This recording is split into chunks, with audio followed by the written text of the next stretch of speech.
Shalom, saudara yang diberkati Tuhan. Pagi yang keren dan luar biasa. Saat ini saya di Pondok Penuai. Di belakang saya ini adalah gua-gua doa. Ya, di mana murid-murid kami di Pondok Penuai, keluarga di Pondok Penuai, mereka secara rutin disiplin berdoa di gua-gua ini. Saat ini kami ada 34 anak-anak dari Papua, NTT, Rote, Kalimantan, Sumatera, Jawa Barat, Jawa Tengah yang tinggal bersama-sama dengan kami jadi bagian keluarga Pondok Penuai. Rumah doa, rumah misi, dan rumah pemuritan bagi pemimpin masa depan bangsa kita Indonesia. Pagi hari ini saya ingin sampaikan renungan buat kita dari 2 Tawarik pasalnya yang ke-7. 2 Tawarik pasal yang ke-7 dari ayatnya yang ke-11. Dikatakan demikian, demikianlah Salomo menyelesaikan rumah Tuhan dan istana raja, dan berhasil melaksanakan dalam rumah Tuhan dan dalam istananya segala sesuatu yang timbul dalam hatinya. Saya sudah perhatikan apa yang dikatakan di sini. Dikatakan Salomo menyelesaikan rumah Tuhan. Passion hidupnya Salomo adalah ini, membangun rumah Tuhan. Apa itu rumah Tuhan? Rumah Tuhan itu artinya adalah sebuah tempat untuk Tuhan hadir di situ. Tuhan tinggal, Tuhan ditemui. Dikatakan Salomo menyelesaikan rumah Tuhan. Ini yang pertama. Dan ini yang harus menjadi visi hidup kita. Ini yang harus menjadi mimpi kehidupan kita hari-hari ini. Yaitu menyelesaikan apa yang Tuhan sudah selesaikan. 2000 tahun lalu ketika Yesus mati di atas kayu salib. Dan berseru dan berteriak, sudah selesai. Itu kata yang sama, sudah selesai. Ya, artinya tetelestai. Sekali lagi kata itu yang mempunyai arti adalah ini. Aku sudah mencapai garis akhir dari pertandingan. Aku telah menyelesaikan tugas yang dipercayakan kepadaku. Aku telah lulus ujian akhir skripsi ini sehingga aku menyelesaikan studiku. Aku telah mencapai puncak gunung dalam pendakianku. Aku telah menggenapi apa yang menjadi tanggung jawabku dan janjiku. Itulah arti kata tetelestai atau sudah selesai. Dan itulah awal, kata yang sama di sini. Yesus dialah pembangun dari gerejanya. He is the builder, seperti Salomo. Sudah selesai. Dan ketika Yesus berkata sudah selesai, itulah awal Yesus, dia mempunyai rumah yang baru. Dia menyelesaikan rumah yang baru. Di mana Tuhan tinggal dalam seluruh kekuatan dan anugerahnya. Dan rumah yang baru itu bukan gedung, bukan bangunan, tetapi hidup saudara dan saya. Karena ketika dia berkata sudah selesai, itulah awal Yesus. Dia mempunyai rumah yang baru, yaitu hidup saudara dan hidup saya. Dan inilah yang harus menjadi mimpi kita.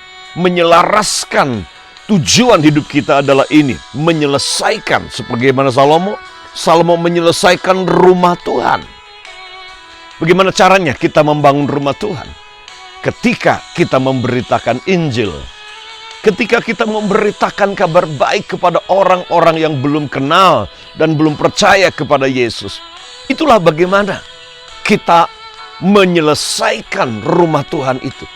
Karena ketika ada seseorang, mereka bertobat, berpaling dan menerima Yesus sebagai Tuhan, maka saat itulah ada rumah Tuhan yang baru yang diselesaikan. Yaitu kehidupan saudara dan saya adalah rumah Tuhan. Bukan gedung, bukan bangunan. Tempat kediaman Tuhan itu bukanlah kuil yang megah atau tempat-tempat yang dianggap suci oleh agama-agama. Sebagai tempat di mana Tuhan hadir dan mereka bertemu dengan Tuhan. Kalau kita lihat hari ini, ya, sejak awal tahun 2020 ini, terjadi COVID-19, di mana semua tempat-tempat suci semua agama, Katolik, Kristen, Islam, Buddha, Hindu, semua tempat-tempat yang dianggap suci, yang mereka sebut rumah Tuhan, itu tidak boleh dipakai oleh karena COVID, karena physical distancing. Karena memang bukan itu rumah Tuhan yang dia inginkan. Rumah Tuhan yang dia telah selesaikan 2000 tahun lalu, itu adalah hidup saudara dan hidup saya. Itulah rumah Tuhan.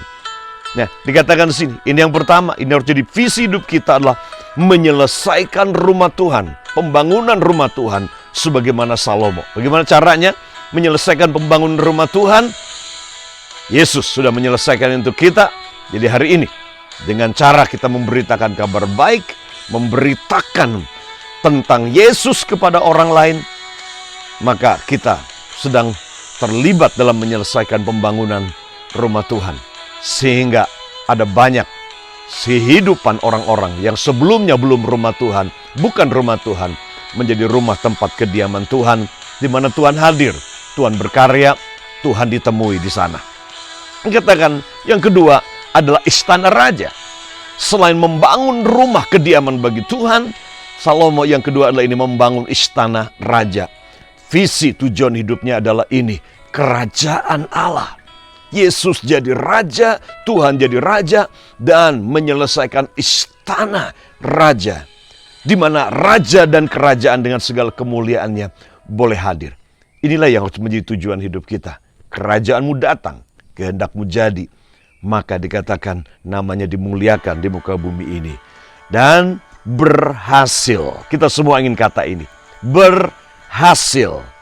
Melaksanakan dalam rumah Tuhan dan dalam istananya segala sesuatu yang timbul dalam hatinya.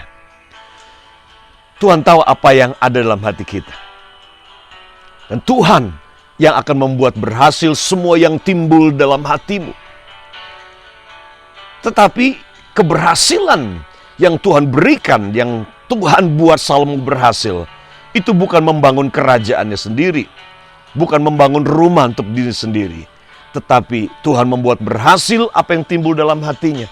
Karena yang timbul dalam hatinya Salomo adalah ini, membangun rumah tempat kediaman Tuhan dan menegakkan kerajaannya, menghadirkan raja dan kerajaannya. Nah, ketika dua hal ini menjadi visi hidup kita, kerinduan terbesar hati kita, yaitu membangun tempat kediaman bagi Tuhan, dan yang kedua, menghadirkan raja dan kerajaan dan kehendaknya di muka bumi, maka saudara, apa saja yang timbul di dalam hati saudara, dia akan buat berhasil. Oke? Jadikan dua ini sebagai gairah hidupmu, yaitu yuk kita beritakan kabar baik, sehingga mereka yang bukan rumah Tuhan menjadi rumah Tuhan. Karena Tuhan hadir di dalam kehidupan orang-orang yang percaya kepadanya dan membuka hati untuk dia. Dan kedua, jadikan membangun kerajaan Tuhan di muka bumi, menegakkan kerajaan dan melakukan kehendaknya menjadi tujuan hidup kita. Inilah yang timbul di hatinya Salomo. Itu sebabnya Tuhan membuat dia berhasil dalam semua yang diinginkan hatinya. Karena apa yang diinginkan hatinya Salomo, itulah yang diinginkan oleh Tuhan. Ketika hati saudara dan hati Tuhan sepakat dan selaras, maka itulah kunci menuju keberhasilan. Karena Tuhan hanya akan membuat berhasil apa yang menjadi keinginan dan rencananya. Tuhan Yesus memberkati saudara.